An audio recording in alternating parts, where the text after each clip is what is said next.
Canva, Corel, Illustrator, Photoshop, Figma. É um monte de programa e eu não sei qual programa que eu tenho que aprender para ser um designer. Primeira coisa que eu vou te falar, já que você quiser fechar o vídeo aqui, ferramenta é um detalhe. Você usa a ferramenta que você quiser. Se você quiser ir embora, eu vou entender, mas por favor não faz isso que vai ser péssimo pro meu algoritmo de retenção. O principal é o conhecimento teórico que você tem sobre design, que eu sei que 99% de vocês negligenciam. E eu tô preparando um curso muito bonito, muito bom, chamado Alicerce, que talvez já esteja disponível aqui no link da descrição. Dá uma olhadinha se for o caso. Que vai te ensinar como fazer design em qualquer programa que você quiser. Sobre as ferramentas, algumas vão ser mais complexas e outras vão ser mais simples. Algumas surgiram com um determinado objetivo, outras surgiram com outro objetivo. Então, cada ferramenta foi projetada para alguma coisa. Então, dependendo do objetivo que você quer como design, se você quer fazer um site, se você quer fazer um post, se você quer fazer um logotipo, tem algumas ferramentas que são mais adequadas do que outras. Mas se você está começando, você não é obrigado a saber. E eu vou te dizer tudo nesse vídeo. Olá, meu nome é Maíra, eu sou criadora do Humanidade Design e agora a gente vai partir para cada uma das ferramentas e eu vou detalhar para que serve cada uma e para onde você tem que ir, dependendo do que você quiser, tá? Nós vamos começar com a mais polêmica de todas, o Canva. Quem usa Canva é designer? Dá para ser designer profissional usando apenas o Canva? Adoro essas polêmicas do nosso mundinho do design. Claro que dá para você ser designer usando Canva. Claro que o Canva pode ser uma ferramenta profissional para você trabalhar, ganhar dinheiro. Como profissional, eu tô querendo dizer ganhar dinheiro. A maior vantagem do Canva é que ele é uma ferramenta 100% gratuita, disponível no navegador, você nem precisa baixar nada. Acho que tem até uma versão em desktop, mas você pode usar direto no navegador e também tem uma versão pro celular que com nuvem ajuda muito. Admiro muito designers que conseguem usar o celular para criar. Eu sou incapaz, eu preciso de um desktop. Então você não precisa ter um computador super potente, você não precisa ter um computador robusto, porque ele roda no navegador, você não precisa nem instalar nada. O Canva é muito bom por isso. A desvantagem é que ele foi projetado para quem não é designer. Ele foi projetado para ajudar empreendedores que não sabem design, que não conhecem design e que precisam, né, dessa ferramenta, desse quebra-galho para fazer os próprios materiais. Então essa é uma grande desvantagem. Por quê? Isso acaba desvalorizando o nosso trabalho aos olhos de algumas pessoas deseducadas em relação ao design, vamos dizer assim. Porque é muito comum as pessoas acharem já que o nosso trabalho é fácil, até elas tentarem fazer. O Canva às vezes até ajuda nisso. Então, o empreendedor, ele ter essa ferramenta tão fácil ali, de tão acesso, se ele souber que você usa o Canva para fazer os posts, ele pode também ter a impressão de que ele também é capaz. Eu também sei fazer. Tu usa o Canva? Bom, eu no Canva também faço. Existe essa percepção de algumas pessoas, mas você como designer pode simplesmente escolher não atender esse tipo de pessoa. E como eu disse, às vezes o Canva acaba ajudando a gente, porque o empreendedor vai lá tentar fazer, vai lá tentar criar e ele percebe como é difícil criar algo bom, como é difícil criar algo bem feito, algo agradável, algo que nós designers conseguimos fazer. E aí isso acaba ajudando a valorizar a gente. O Canva não é o lugar para você criar logotipos, tá? Todos os materiais, todas as coisas que tem lá dentro são de propriedade deles, você não vai poder registrar. Então, muito cuidado. Se você for um designer que você usa o Canva profissionalmente, use o Canva para fazer posts, use o Canva para fazer site, para fazer e-book, mas não use o Canva para fazer logotipo, porque se o seu cliente precisar registrar o logotipo dele, ele pode ter problema com direitos autorais e isso vai pegar muito mal para você. Logotipo a gente faz em programas vetoriais, a gente vai falar um pouquinho mais na frente, mais detalhadamente, tá? Mas no Canva evita fazer logotipo.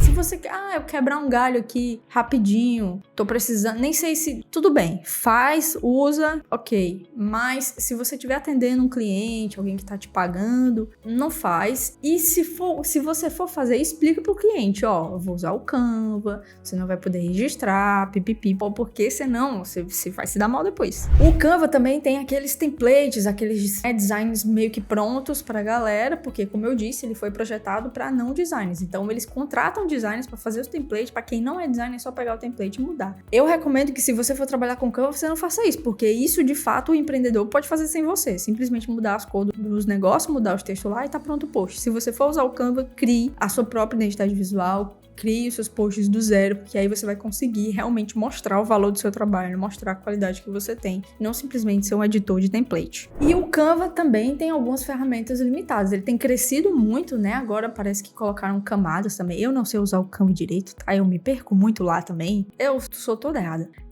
Ele tem crescido muito, tem muitas ferramentas novas que são muito legais, muito úteis, mas ele não é o Photoshop. Ele não é o Photoshop. Ele não chega aos pés do que o Photoshop é capaz de fazer. É importante que você saiba disso. Pelo amor de Deus, porque tem gente que às vezes se dói quando a gente fala que o Canva não é o Photoshop. E quando eu falo isso, eu não tô querendo dizer que não dá pra fazer bons posts no Canva, posts bem feitos, posts bem estruturados. Porque posts bem feitos é simplesmente o conhecimento teórico aplicado na prática. Não é um monte de efeito, um monte de coisa colorida, um monte de luz, que as pessoas acham às vezes que um bom design é isso. Não. É os princípios do design aplicados. Isso é um post bem feito. Mas existem coisas, existem efeitos, existem correções que não dá pra fazer no Canva, que só o Photoshop consegue fazer. Isso é fato. Então, se você tem a pretensão de fazer trabalhos mais elaborados, trabalhos maiores, você pode usar o Canva como porta de entrada para juntar um dinheirinho, depois começar a usar o Photoshop, pagar ali a mensalidade de Photoshop, R$80 mais ou menos para estudante, e usar uma ferramenta muito mais parruda, com muito mais meios para você conseguir criar coisas que no Canva não seria possível criar. Mas antes da gente falar do Photoshop, vamos falar de vetores. Se você tem interesse em trabalhar com design de marcas, identidade visual ou até ilustração, é interessante que você use um programa vetorial. O que é vetor? Vou explicar superficialmente o que é vetor. É basicamente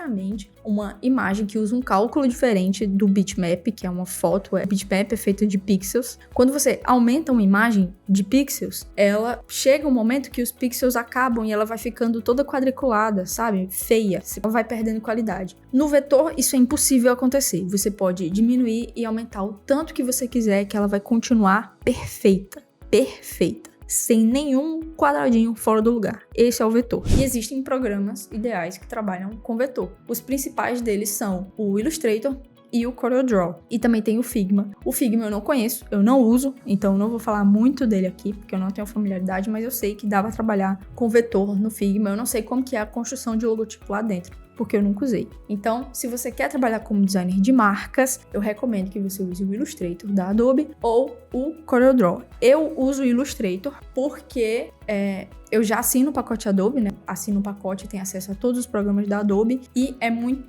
existe uma comunicação entre todos os softwares da Adobe e acaba sendo muito conveniente. Eu já usei o Corel há muito tempo atrás, quando eu não trabalhava profissionalmente com o design. Algumas pessoas falam que a interface do Corel é mais intuitiva, é mais fácil de usar, e eu sei que o Corel também é muito usado em gráficas, então se você tem interesse em trabalhar em gráficos como arte finalista ou trabalhar com impressão, é importante que você aprenda o Corel, porque esse é o programa mais utilizado nas gráficos. Eu não sei porquê, deve ter alguma facilidade aí do Corel para impressão que eu não entendo, mas é muito comum. E sem briga, tá? Sem briga. Ou briguem aí nos comentários também, é bom que engaje o vídeo. Como eu disse, o Figma também trabalha com vetores, mas o Figma aqui foi comprado pela Adobe. A vantagem dele é que também você não precisa instalar nada e ele é completamente gratuito. Ele foi desenhado para o desenvolvimento de sites e aplicativos. Então, se você tem interesse em trabalhar com UI ou UX, o Figma é o lugar para você ir, porque é lá que você vai conseguir projetar os seus aplicativos, os seus sites, e já vem tudo com código, já tem toda uma conversa com a programação, então já vai facilitar muito para você criar as coisas no Figma do que você criar no Illustrator, enfim. Você pode criar no Illustrator e passar pro Figma. Eu sei que eu tô passando muita informação para você aqui. Como eu disse, eu não sou familiarizada com o Figma, eu não trabalho com desenvolvimento de aplicativos, mas pelo que eu vi, é um programa muito bacana e muito completo. E eu conheço pessoas que fazem também posts para redes sociais dentro do Figma. Então também é um aplicativo muito útil para fazer isso se você quer uma alternativa ao Canva, por exemplo, que também é gratuito e também é muito bom. E por último, o meu favorito de todos, o queridinho, o belíssimo Photoshop, é sem dúvida nenhuma o software mais completo do mercado para edição de imagem. Você pode fazer o que você quiser, você pode fazer banner, pode fazer post, pode fazer manipulação de imagem. As imagens mais incríveis que você já viu por aí na internet, muito provavelmente foram criadas no Photoshop. E você vai usar ele para edição de imagem, para criação de posts para redes sociais, para criação de banner, tudo que envolve imagem em bitmap, né, em pixels, você vai usar o Photoshop. Para a identidade visual, o Photoshop é muito importante porque é nele que a gente faz as aplicações nos mockups. A gente pega a identidade visual e coloca numa imagem para trazer aquela identidade visual para mais próxima do mundo real, né? Para ajudar o nosso cliente a visualizar a nossa solução visual no mundo real. E fica muito mais fácil de vender o nosso projeto para o cliente por causa do Photoshop. Então, outra vantagem de usar o Illustrator para fazer os logotipos é porque usando o Illustrator você vai usar também o Photoshop para fazer essas aplicações nos mockups. O CorelDRAW, infelizmente, perde bastante nisso. Então, para resumir, se você é muito iniciante, tem R$0 no bolso, mas precisa de alguma coisa para começar, para ganhar dinheiro, para fazer suas coisas, você pode usar o Canva ou o Figma, que são gratuitos e você não precisa baixar nada, você não precisa ter o melhor computador do mundo, você só precisa ter uma conexão à internet, que eu presumo que você tem, porque você está aqui assistindo esse vídeo. O Illustrator e o Corel são os programas ideais para você criar logotipos, identidades visuais e desenhos, tá? O Illustrator faz parte do pacote Adobe, o CorelDRAW é mais usado em gráficas para impressos. E o Photoshop, na minha opinião, é o melhor software de edição de imagem do mundo. E nele você pode criar praticamente qualquer coisa, exceto o logotipo. Não inventa de criar logotipo no Photoshop, porque ele não é um programa vetorial, ele é um programa para imagens. Mas nele você pode criar posts para redes sociais, você pode criar peças publicitárias, mas nele você pode criar todo o resto. Só não logotipo, só não vetor. Todo o resto você cria lá. E é o software utilizado em praticamente todas as melhores agências publicitárias do mundo. E outro detalhe importante, se você tem a pretensão de ser freelancer, você tem liberdade para escolher o programa que você quiser. Ah, mas eu quero só usar o Canva pelo resto da minha vida. Tudo bem, ok, escolha sua. Se você tem a pretensão de trabalhar numa agência, de conseguir um emprego numa agência de publicidade, você precisa aprender o pacote Adobe. Não vão te contratar se você não souber usar o pacote Adobe. É básico. Aprende o pacote Adobe. Não aprende outro. Aprende o pacote Adobe, porque é esse pacote que eles usam, tá? E a desvantagem é que demanda bastante do seu computador. Então você precisa ter um computador já um melhorzinho, com a memória RAM, já que desenrola melhor, porque dependendo do tamanho das imagens que você está trabalhando, dependendo do peso do arquivo, da quantidade de camadas que você vai colocando no seu Photoshop, vai pesando e vai demandando mais energia da sua máquina. Então, mas não se preocupa que dá para começar com pouco. Se você tá querendo usar o Photoshop para fazer post para rede social, coisas mais básicas, banners e tudo mais, não se preocupa, vai dar certo. Se você está em dúvida sobre as configurações que o teu computador precisa ter para suportar o pacote Adobe, no site da Adobe, eu vou deixar aqui na descrição o site da Adobe, você pode verificar quais são as especificações que a própria Adobe está dizendo que o teu computador precisa ter para conseguir rodar os programas direitinho, tá? Acima de tudo, não ache que saber design é dominar essas ferramentas. Ah, eu sei tudo sobre Photoshop, isso quer dizer que eu sou um designer foda de forma alguma. Você pode ser um designer bem ruim, mesmo sendo expert em Photoshop. Essa é simplesmente uma ferramenta, uma parte do trabalho. O design tá aqui, ó, tá no teu conhecimento, tá nas soluções que você cria. Então, se você quiser aprender design, dá uma olhada aqui na descrição que tem um link pra você. Muito obrigada por ter assistido até aqui e até a próxima.